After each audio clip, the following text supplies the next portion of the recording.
of pride are killing us as Christians. Our masks of pride are killing us. We are concerned more about what people think about us than what we really are. We are concerned more about what other people think about us than what He thinks about us.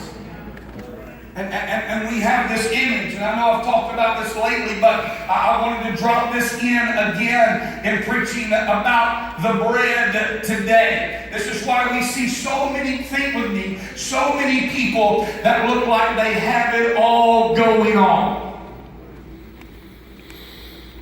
We are so guilty of comparing ourselves among ourselves. That's why social media creates major depression when a lot of time is spent on it.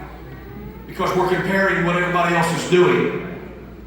And we don't see behind the curtain in their life. Here's the problem with this. And our upcoming Connect groups is going to talk about technology in our society and how it's affecting our culture. You don't want to miss this series because it does not matter how old you are or how young you are. Even the 2-year-olds can work the cell phone better than the parents sometimes.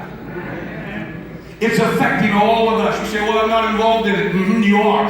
Even if you're not on social media, or you're not into technology, guess what? Your children, your grandchildren, and your great-grandchildren all around you, it's their life. Right. So we need to understand what we need to do to navigate through technology. And I'm back to our mask. It's like we see so many people today, and we compare our lives to them. And we compare because we see how they act in public, and like we're good at this, and I know I do it too. We're good because we don't want to burden people, right, with our problems. We don't want. And how you do it? Man, I'm great. I'm doing awesome. And inside we are bleeding out, right?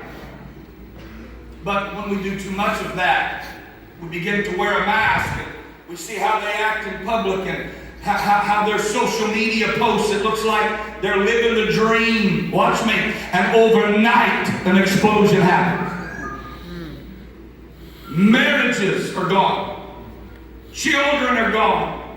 Financial collapse, whatever it is. Loss of this, loss of that.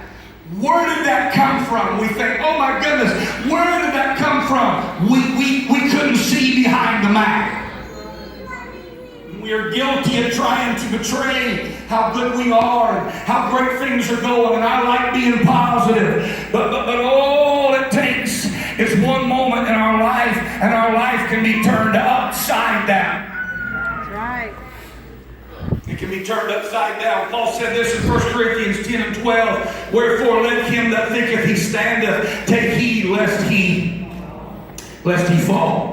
In other words, let me not get so prideful that I don't think I do not need God, or I think I do not need God. Let me not get so lifted up that I get to the point where I think I do not need my friend, my parent, my child, my sibling, my church. Let me not get so lifted up in myself that I think I do not need the mercy and the grace that God has bestowed upon my life for so long. Can I get an amen? Amen. And I tell people this often, and that is, we must always be kind to everybody because you never know when you're going to need something from them. Right. Be kind to everybody because you don't know when your life takes a tragic, drastic turn, what you're going to need or who you're going to need in your life. One of the downfalls of humanity is to think that we can supply all of our needs on our own. All of us need help somewhere, sometime, by someone. Right. But I submit to you today, hear me please, more than we need anyone in our lives, we need the help of God in our lives. Yes, amen. We need the help of God in our lives. Let me say that again. More than we need. Are you here today? I'm not going to scream it. If you believe it, let me hear you. More than we need anything else, we need the help of God in our life. I need Him every day that I live. I must not walk far from His mercy and far from His grace. I still don't think I have it all together. As a matter of fact is, I think I don't even know how to put it together. But I walk with a God that holds every piece to every puzzle in my life. I walk close with a God that I lean into day after day after day. And I've got to understand without Jesus I'm nothing. But with Him I'm everything. And it does not matter if everybody walks away. I've got to still lean into the God that formed me and made me and gave me everything I have today. Come on, if you believe it, lift your hands and give Him praise right now. Can you do that?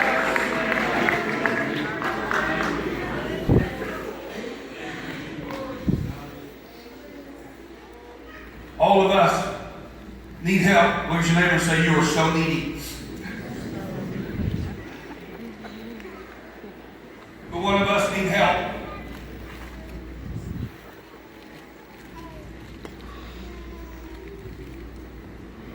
We need help in our marriages. Listen to me. Can I be transparent today? I'm just going to do it.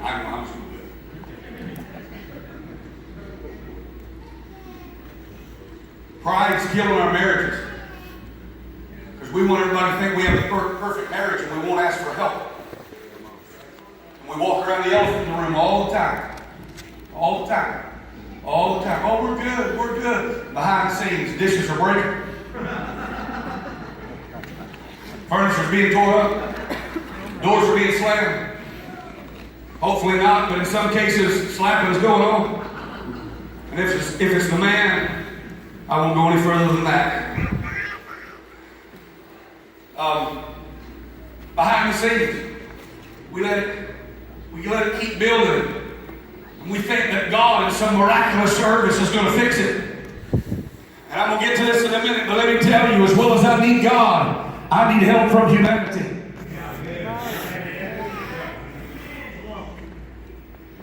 I need help from my brother and from my sister.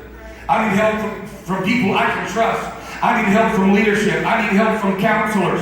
And I'm telling you, pride will destroy our marriages because we hold things back and we keep things from everybody else, wanting everybody else to think we got it going on. And the whole time we're rotting away in our relationship. Please don't be the couple that it has to get so bad that things explode before you really get divine help and you really open up your heart and say, I've got to have some help here. Why? Because our marriages are worth fighting for and our children are worth fighting for and my relationship, somebody help me right now. I'm worth me laying down my pride on an altar, taking my mask off and saying I'm a real person with a real problems. I have real values because I'm born in a sinful world and I need help. I need help. We need help in our schools. We need help in our jobs. But the good news is we serve a God that is a master at helping us. In Matthew chapter 9, Jesus sat down to eat with Matthew, the tax collector. There were Pharisees who happened to see this. And they asked Jesus' disciples, why does your master eat with publicans and sinners? I believe it was Gene Edwards that broke this down in a story. Might have been in the book Divine Romance. He wrote The Tale of Three Kings and the Prisoner in the Third Cell. All three of those books are phenomenal. But I believe he broke this story down in our language where when you read it, you just go, wow. They are accusing him of running and partying with sinners. I expected that quietness. I didn't. But that's what they're saying. Jesus heard this and said unto them, they that be whole need not a physician, but they that are sick.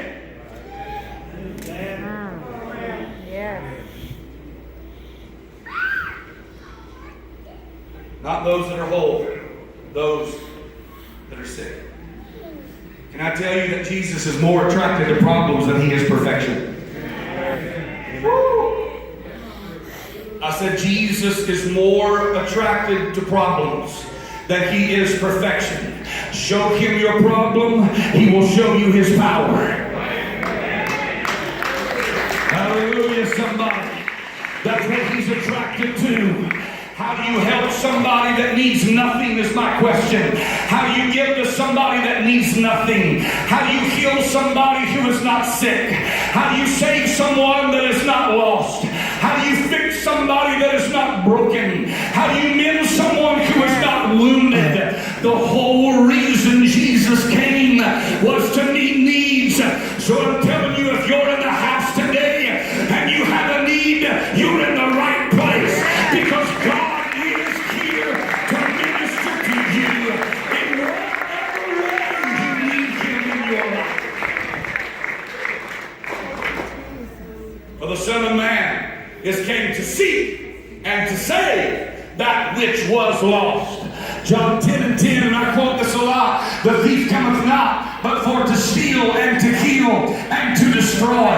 But I am come that you might have life, and that you may have it more abundantly. This is what Jesus is. This is His attribute. He is our helper. He is our healer. He is our giver. He is our mender. And He is our Savior. That's why we're in this house today, casting our cares upon Him, because He careth for my soul. I'm here to bring Him my needs, because He's attracted to that. Jesus is attracted to the needy and to needs more than He's attracted to anything else. So if we want Jesus to show up, present Him a need. Amen. And I know it sounds simple, but it's so true.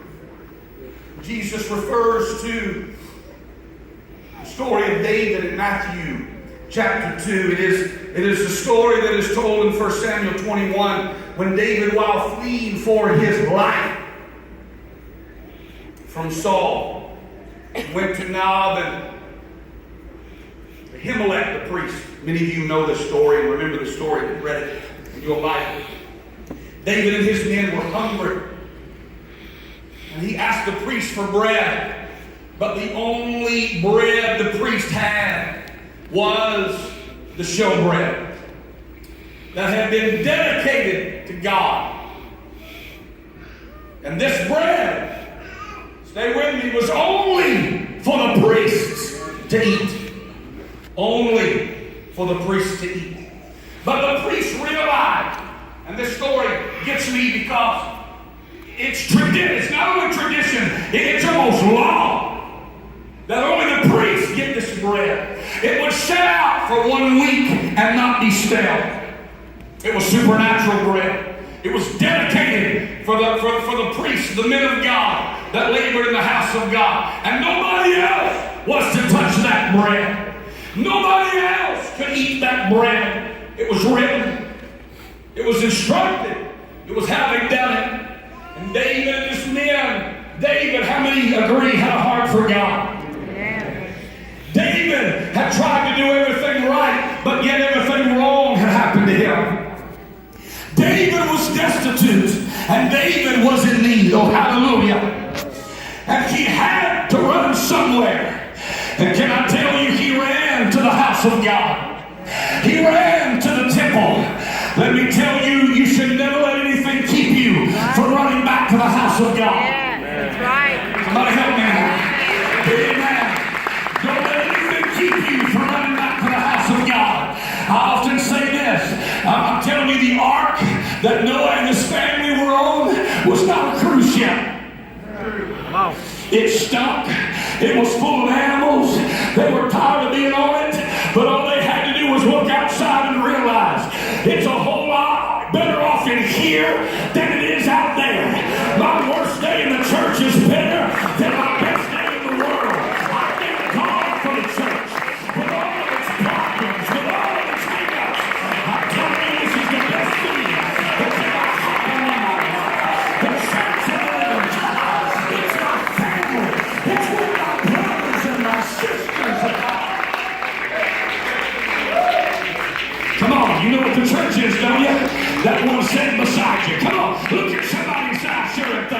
you. Some of you had to do that to your spouse. That's the best romance you've had in a long time. I sure am thankful for you. Why? Because you're a part of the church. You're a part of what God has put me in. You're a part of the family that God has adopted me into. So David took his men and his trouble and his problems to the house of God. Don't let your problems make you run from the house. Let your problems cause you to run to the house. So it was with David and his men. And it amazes me that the priest trumped something here. And I can't get into the theology of it because I don't understand it completely myself. Here's the only way I know to look at it. David had a heart for God. David's men had a heart for God. And they were being done wrong. And the priests picked it up and knew it. And what became more important to the priest than order and organization and tradition was meeting the need of people who had a heart towards God when everybody else did not even agree with it. That's what happened. The Bible says that the priest went and got the showbread off of the table, away from where it was supposed to be to the priest only, and gave it to David and his men because they were hungry. The need should be the most important thing in the temple. Mark 2:25 and 26. He said unto them, have ye never read what David did when he had need? Everybody say need. When he had need and was hungered, he and they that were with him, how he went into the house of God in the days of Abiathar the high priest, and did eat the showbread, which is not lawful to eat but for the priest, and gave it also to them which were with him. We must take note from this story that the most important thing that can ever happen in the temple, in the house of God, is for God to be supplying the needs of those that are there. The most important thing that can happen in the service today and in a service on any given Sunday is for somebody to repent of their sins, somebody to be forgiven from God's mercy and grace upon their life, for somebody to receive the baptism of the Holy Ghost with the evidence of speaking another language, for somebody to be baptized in the name of Jesus Christ for the remission of their sins. The most important thing that can happen in the house of God is for somebody to be healed of cancer, healed of diabetes. The most important thing that can happen in a service like this is for somebody to be delivered from sin and addiction and habit. Amen. The most important thing is not what you look like on the outside. It's not who's dressed this way and who's dressed that way, who has the nicest clothes or the nicest Sunday suit. The most important thing is not the greatest, most talent in the building. The most important thing is not what songs are sang or not sang. The most important thing, and I can go through all this, is not all of that. The most important thing is Jesus in the house. And is Jesus meeting the needs that are presented in the temple.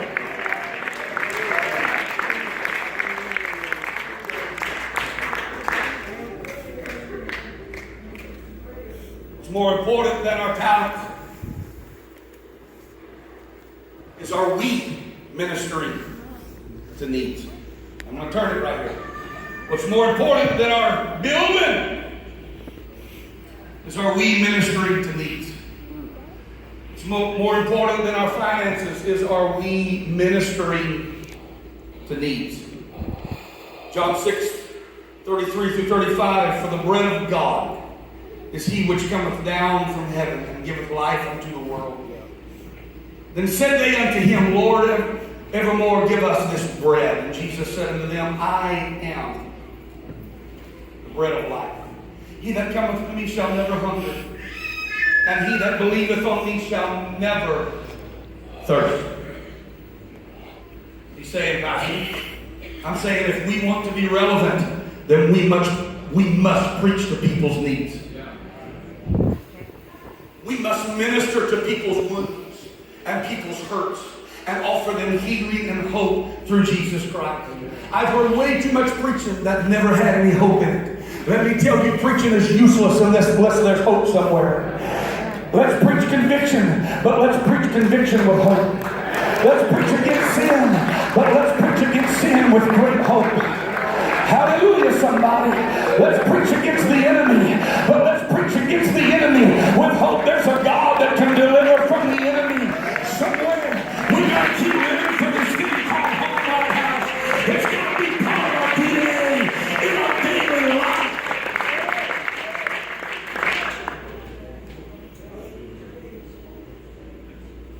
God, help us to be a church that meets people's needs. But for needs to be supplied, hear me out. I'm not going to preach much longer, but hear me out. For needs to be supplied, we have got to share the bread. We have got to share the bread. When the bread is always for the church and no one else, we cease to meet the need. The church needs to be preached to. The church needs to be ministered to. The church, we all need our resurrection time, our restoration time, etc. But when a need shows up that is outside of the church, we are summoned to share our bread and meet the need. So the question is not, are there needs today? The question is not, will God meet the need? The question is not, is there enough bread in the temple? The question is are we willing to share the bread? If you've been here the last couple of Wednesday nights, you would see how I made an example of God filling us full. And when something is full, all you do is pour a little more into it, and it overflows, and it overflows, and it overflows. It's the overflowing. Out of your belly shall flow rivers of living water. That we must stay full of God in our own lives with that continual renewing of God's Spirit and presence and Word. That when we're around those that are in need, it spills off of us into them. That we are the encouragers. That we are not the discouragers. That we are not the hopeless, but we are the hope dealers. That our presence influences and affects everybody around us because we are going to share what we have been given.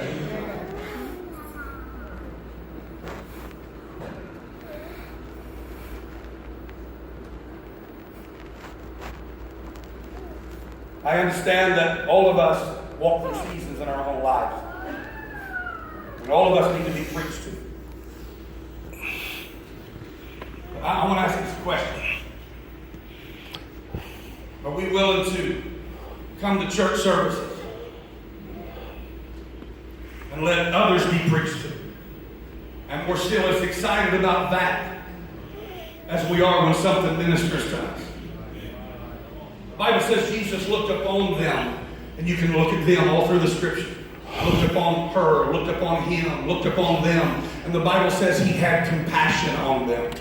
When he seen their hurt, and he seen their sickness, and he seen their trouble, he didn't mock, he didn't make fun, he didn't ridicule, he didn't say there's a reason why you're that way. What did you do to become that way? He had compassion on them. He wanted to heal, he wanted to help, he wanted to minister, he wanted to change, he wanted to feel, he wanted to restore. Are you with me? He wanted to make sure he helped them. That's why he had compassion on them. So, can we be the type of people that look across the church and see somebody crying and it makes us cry?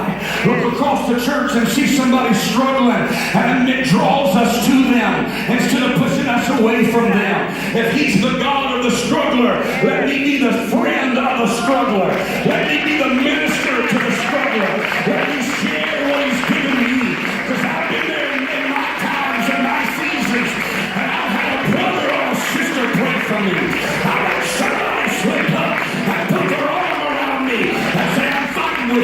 I'll fast with you. I'll pray with you. But you're not in this war by yourself. I'm going to share my blessing with you. I'm going to share my healing with you. And I'm going to help you. I'm not here to hinder you. I'm here to help you. I want to share the blessings of God with others that He's bestowed upon me and my own life. But sometimes, and I'm as guilty as anybody, our tradition can stop us from sharing the bread. No, this belongs here. We just do this for this. But sometimes the need calls for something drastic and extraordinary. Let me explain it to you like this. If you walked up to my vehicle and you took a ball bat and smashed the window in, I would not be very happy. I would not say, man, that was awesome. You just hit it perfectly and made it shatter the first time. Thank you. But if I was in an accident and my vehicle was flipped upside down and I could not get out, and you pulled up behind me because you seen it happen, and you jumped out with a bat and you busted my windshield and helped me get out, guess what? I would forever thank you for busting the windshield in my car. The difference is the need. I said the difference is the need. Sometimes we got to get out of our traditions, out of our comfort zone. I feel the Holy Ghost right now. Sometimes I feel we are so selfish that we want all of God, and none of them. Let me tell you, living for God is all about Him and Him. Him and Him. There's not just me and Him. God saved me from Him. Come on, I need your help, Lighthouse.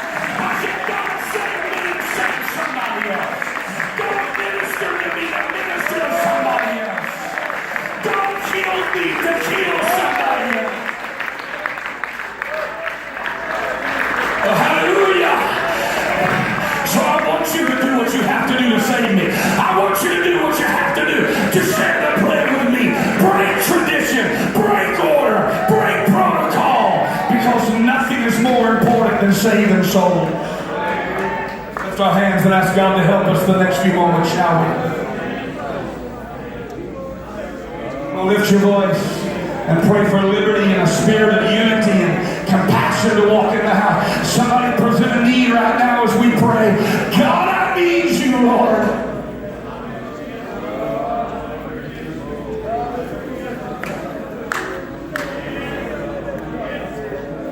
Hallelujah, hallelujah, hallelujah, hallelujah, hallelujah.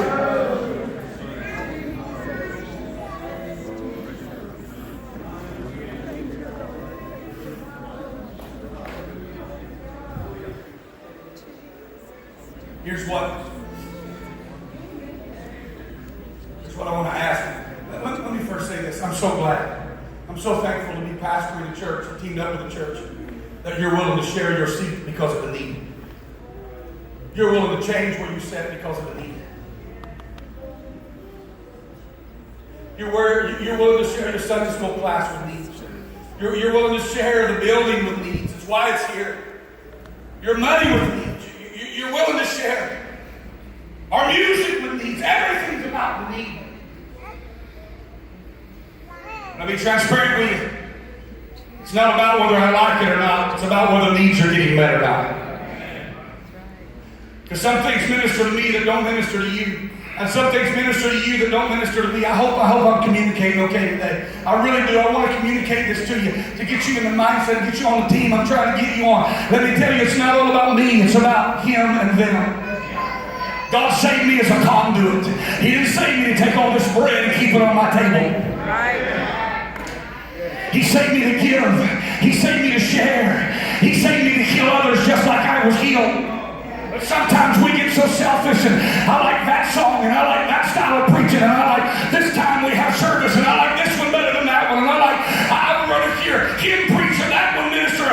But I'm telling you, all of us reach people in different ways, and it can't be all about me, because there's people sitting all around me that need some prayer.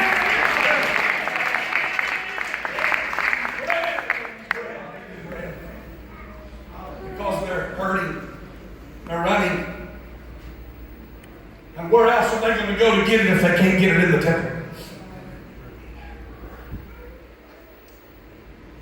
The reason Jesus could feed 5,000 that were in need was because of one little boy, right? I know I'm being using a story we use all the time, but I have no other way to explain this.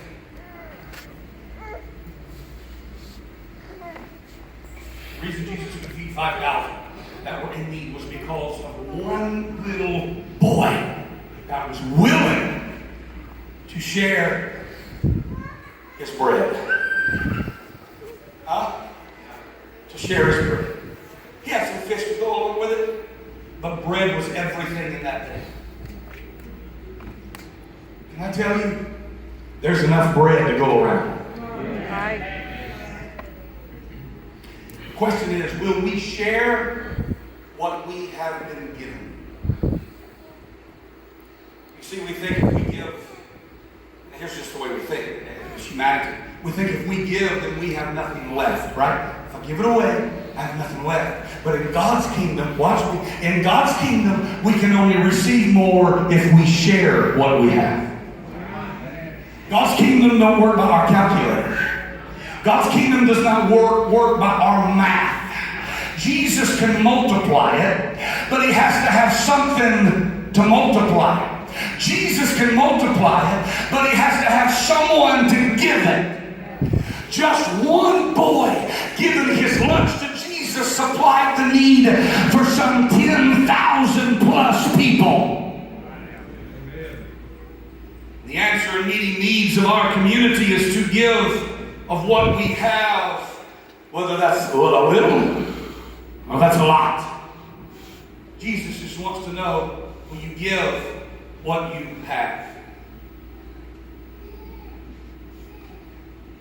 And I remind you, if the poor have nothing, they have bread. If the rich have everything, they still have bread. Bread is not a regional food. It's not a national dish. No country claims to be the exclusive source of bread. It might be in the form of a tortilla in Mexico. Oh, hallelujah. I'm going to get hungry. It may be in the form of a bagel in New York, right? But bread is available, everybody say everywhere. But guess what? So is Jesus. Because he said, I am the bread of life. No country claims him. He's not bound by boundaries and tradition. No region owns him. He is omnipresent. He is everywhere at the same time. And he'll be there at just the mention of his name. Oh, I want to preach to somebody. Jesus is still the answer for your problems. Jesus is still the answer for your trial, your situation. Does not matter where you're at, what language you speak, what family you were raised in. It does not matter. He is our source of everything. And the miracle of the feeding of the 5,000 was the more they gave it, the more their baskets were filled. The more they gave, the more he gave. The more they gave, the more he gave. The more they gave, the more he gave. If I want God to heal me, I've got to help heal others. If I want God to fill me, I've got to help fill others. If I want God to minister to me, I've got to minister to others. Can you say amen, somebody? Now, I'm not here because I got here by myself. I'm here because I have had men and women in my life to take my hand, to counsel me, to talk to me. For others to make me feel comfortable in the temple and not like an outsider. Listen to me today. If you're sitting in this building, you belong here. And there's a purpose that God has in your life. You're not here by accident. You're not here. God's not going to put you in a place that He don't want to plant you. He's not going to put you in a place that will not accept you just as you are, so God can take you where He wants you to be. God's not going to do that. God has put you This here place did. because He has a plan, He has a purpose for your life. Almost 20 years ago, this place You can reach a rejected point me. where it's, and then we become. Start getting uneasy, I was told start that I getting was a stagnant. liar. What's wrong with our life? We're uncomfortable. Simply for giving my testimony.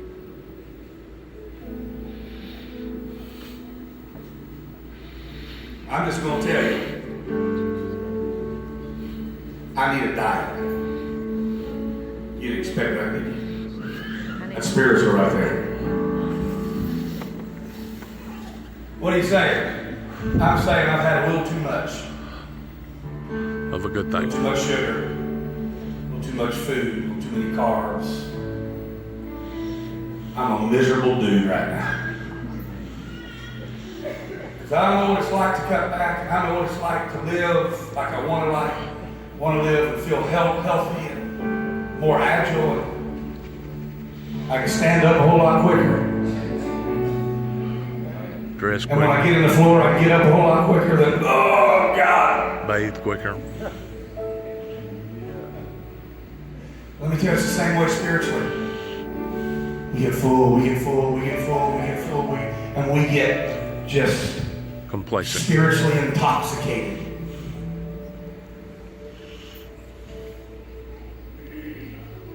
And the key to our happiness is sharing what we have with others. When I give to others, anybody want some of this body fat? I'd love to give it away. But even though I can't give away the body fat, I'll tell you what I can give away. I can give away the bread and the carbs that comes from Jesus Christ, and that is spirituality. I can give away my helping hand of praying and weeping and crying with you. And listen to me, Lighthouse. And yeah, I'll be honest with you as a pastor, well, we don't want people that just need help because they have a cough. But I'm telling you, if you really need help, you're not bugging me. I'll meet with you, I'll talk with you, I'll cry with you, I'll counsel you. But you're not bugging me. I love walking out of a meeting, out of an office, out of a lunch, out of wherever it is, knowing that you're strengthened when you leave, knowing that I poured into somebody else.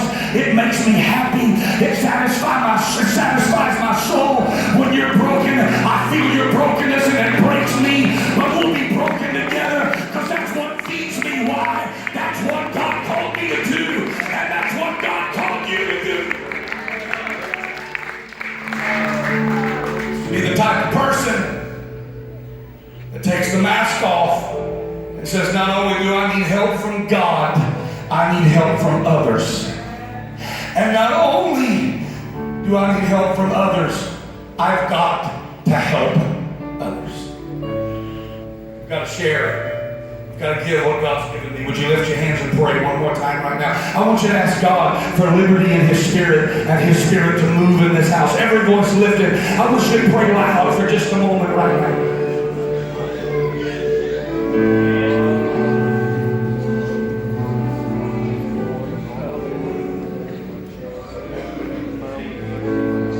That's it. Let the Holy Ghost walk in and minister to us right now. Why don't you just lift up your hand, lift up your voice.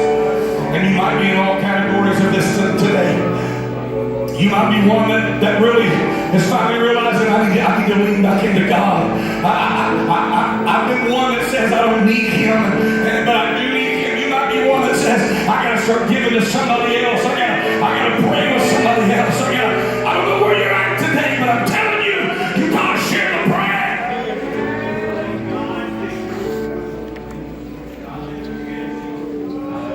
I'm going to go old fashioned today. I request for every head to be bowed and every eye to be closed right now. Every head to be bowed and every eye to be closed. I don't have a catchy story. I don't have a rabbit to pull out of my hat today. I have honesty. I have transparency. And I'm asking you as an individual, if the Word of God is speaking to you, every head bowed, every eye closed, please. If the Word of God is speaking to you, and you're in need today, whether it's spiritual, whether it's sickness, whatever it is, you need God and you need the help of your brother or your sister. There's going to be some that stay back because right now they're doing pretty good. You know, they're wanting to give, but there's some in here that you don't know if you have it to give. I want you to stand up right now and walk up here and stand. Every head bowed, every eye closed. Come on, you ain't worried about where you're going to eat right now. You're not worried about anything else or how people think about you. No. You're going to be that child with passionate praise and passionate prayer that says, I don't care. I'm not here for everybody else and what they think about me. I'm here to take the mask off and say, I need help right now.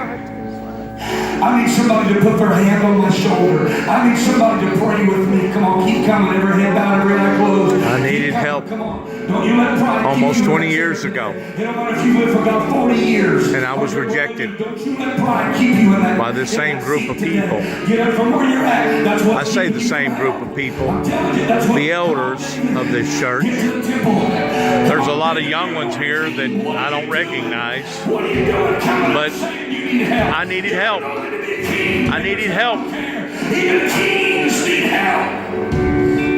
Around 2018, 20 years ago, I needed help. And the type of help that I got from the United Pentecostal Church here in Jackson, Tennessee at the Lighthouse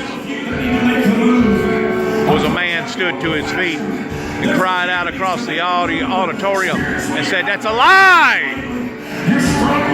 And embarrassed me so bad that 3 to 5 years later, he was the results of a major divorce. And since then, I've been nothing but a punching bag to the demonic kingdom that lives throughout the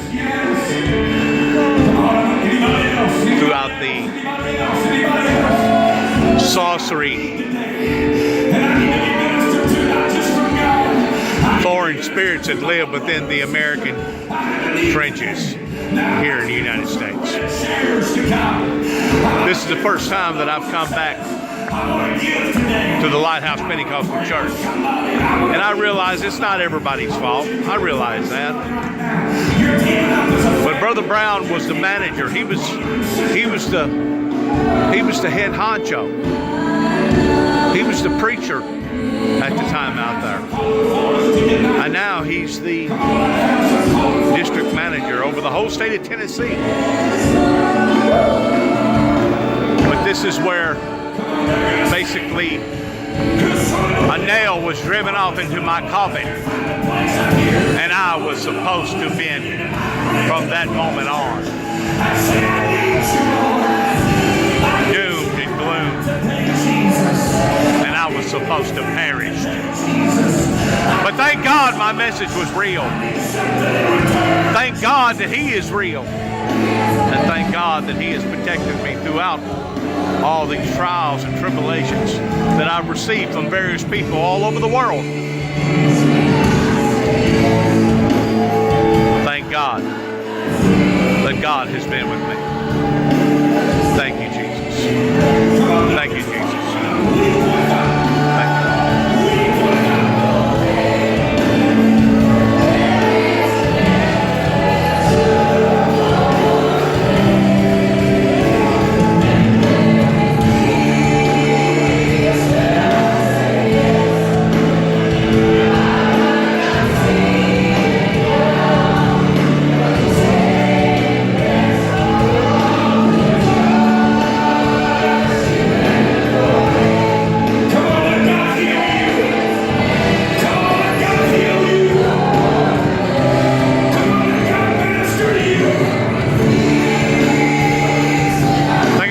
It wasn't I that was offered a sense of hope.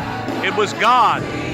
God that had spared my life in 1983 after two hands miraculously come out of heaven. And then, of course, me receiving my crown, a crown of thorns, the very same crown that was placed upon Jesus Christ's life was placed upon my head. Of course, me meeting Satan pertaining to yes, Lord.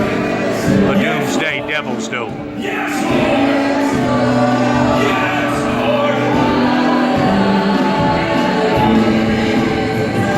Lord. You see, I didn't realize that the Lighthouse Pentecostal Church at that time had become so corporized, incorporated. And to think that to this day, though Brother Brown has made attempts to make things right, as far as the actual United Pentecostal movement, I've not heard nothing. And I don't think that I probably will hear nothing. There's a lot of them in here that know who I am. They have recognized me because of my social media and so much stuff that I have posted. I actually prayed for these people. I feel sorry for them because of what happened with Brother Brown's son, Richard. So many of them are good people, but so many of them are hokey pokies. It's almost like using the Lord's name in vain, the way that they get up there and spit off all kinds of different mumbo jumbo languages and roll around in the floor and get all hyped up and emotional over their own physical emotions. You know, God's church was never meant to be a circus. It was meant to be in order, and it was meant to be humble, and it was meant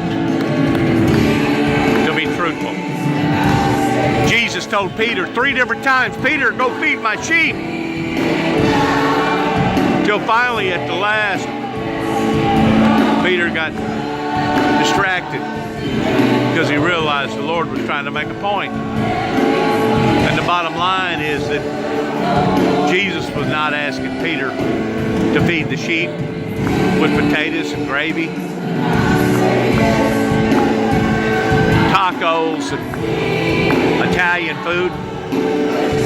He was wanting Peter to feed him the truth pertaining to the Word of God. And I've tried to bring the Word of God into this sanctuary, into this assembly of people. And it was denied, it was rejected, it was thrown out, just like an old shoe. And I tend to wonder that if Jesus was to walk in the door right now, all grungy looking, smelt bad, depleted of malnutrition, burrs in his hair, burrs in his beard, if they would treat him the same way that they treated me almost 20 years ago, pertaining to Brother Brown, the superintendent, and his son Richard.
For this assembly.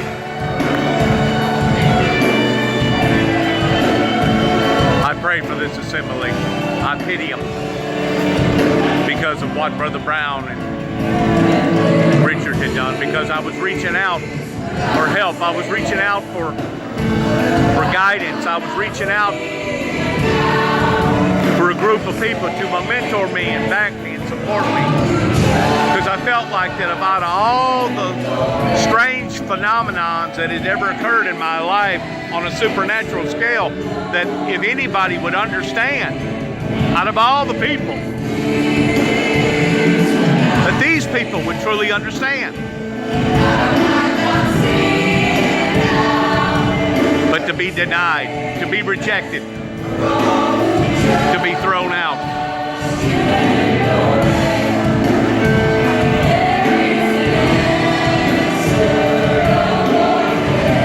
I got thrown out of this assembly 20 years ago. Have a seat for a second right here. I'm going to go up front here. I got thrown out of this assembly almost 20 years ago because of something special that had occurred in my life.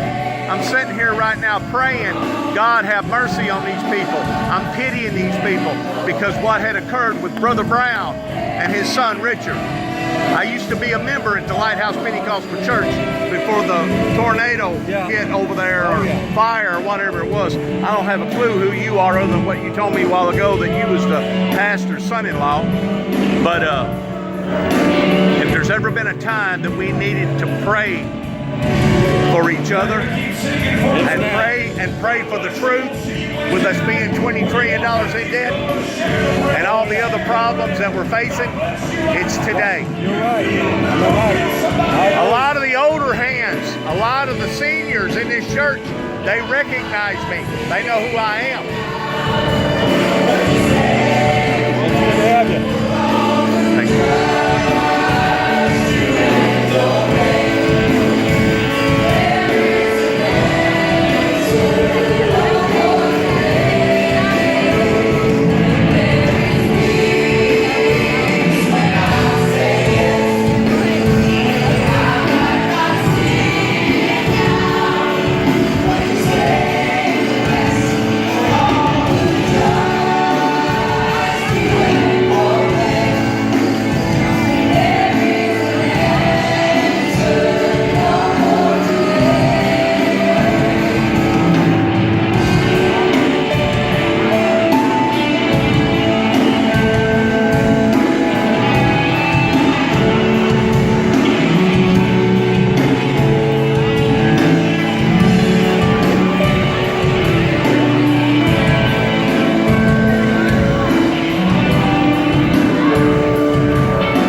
can't coach you.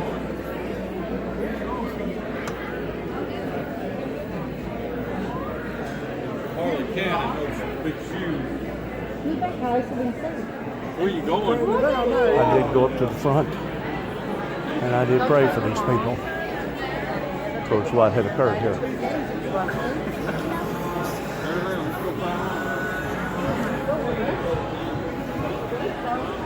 Now I've made my full circle. Looks coming back to Jackson, Tennessee, where it all began.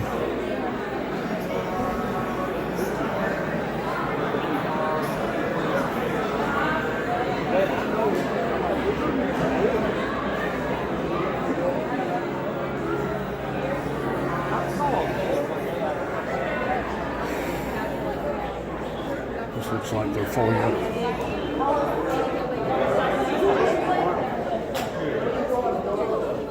All these different lights.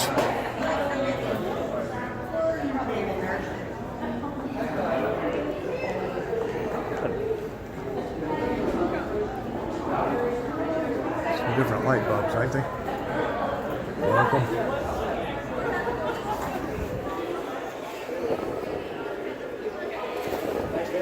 Welcome. How you doing? All right. What's your name? Juby. Juby? Dennis Jackson. All right. I was a member of this church Oh, really? for about 3 years until they kicked me out. What for? They didn't agree with my theology. Oh, I see. Well, sorry to hear. I'm Jonathan. Jonathan? Yes, sir. Good meeting you, sir. Yeah, you too. It was Here. pertaining to Brother Brown and his son Richard. Oh, yeah? Yeah. Yeah. It was before the tornado hit. Yes. Out at the other church. Yeah, yeah. Yeah, we've been, me and my wife's been coming here about 5 years now, so. Right. You didn't know nothing No, about no. it. Right. You know Pastor Lane? The guy here now? No, I don't know him. He's a great guy. Is he? Yes, sir. Good. Yeah, well, anyway, I right. didn't mean to interrupt you there. That's okay.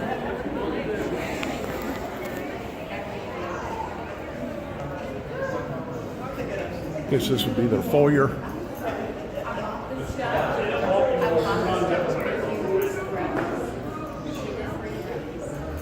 Just kind of different.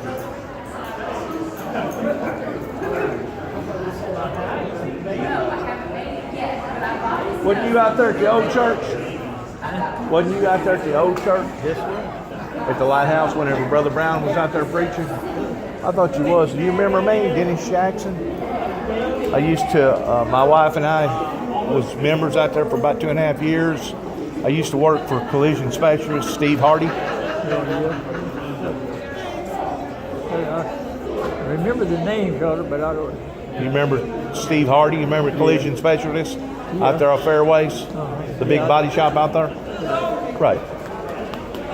Yeah, I was basically dismantled from the Pentecostal Association because people didn't agree with my theology. Well, there's a lot of people.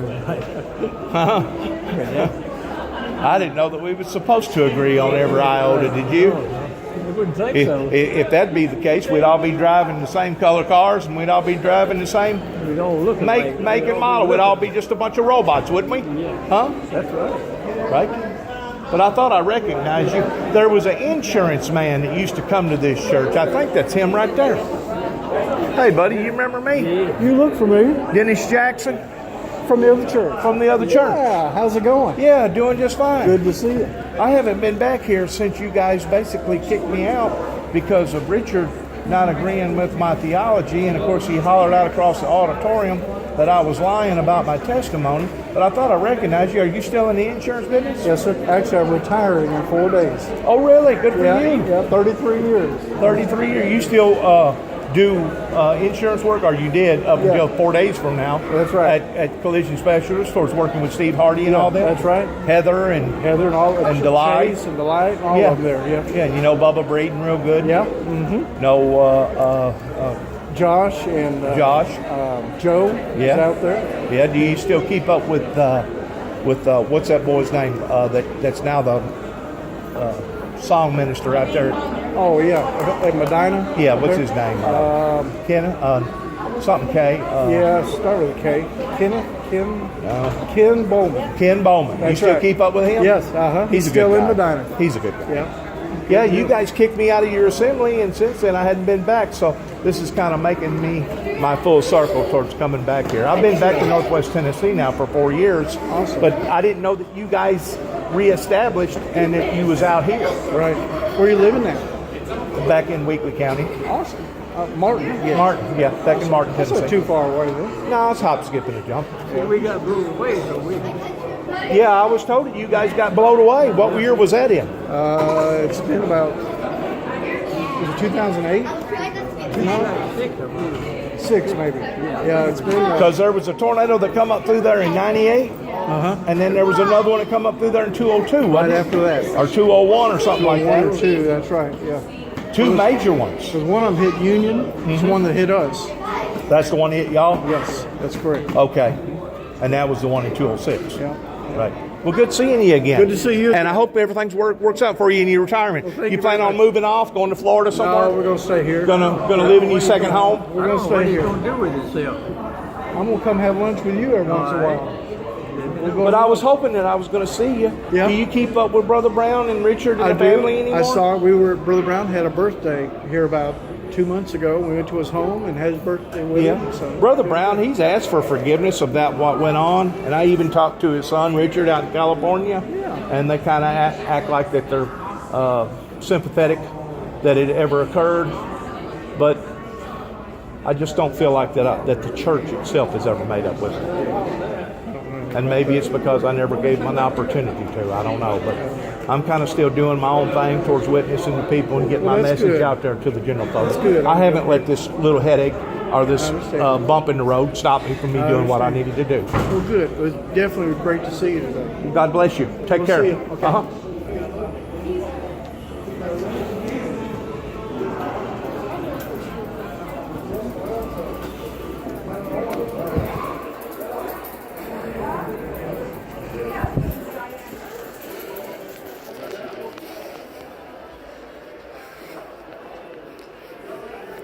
Have a good day, sir.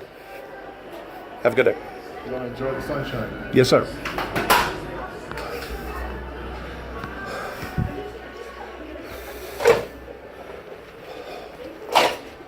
I don't forgot that guy's name. He was the big insurance guy down here for years and years and years. And in 4 days, he's fixing to resign or retire.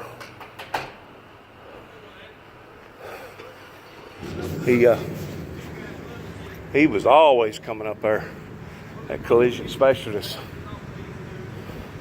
working with the estimators and getting things done up there pertaining to working with Bubba Breeden and Ken Bowman, and I think he even knowed Sean Cheeks. I'm pretty sure he did. The guy that owned the 5 body shops in Nashville that wound up supposedly taking his own life because he couldn't handle the pressures of the auto body industry. Well, this will be it on this. Once more, I'm here at the Lighthouse Pentecostal Church.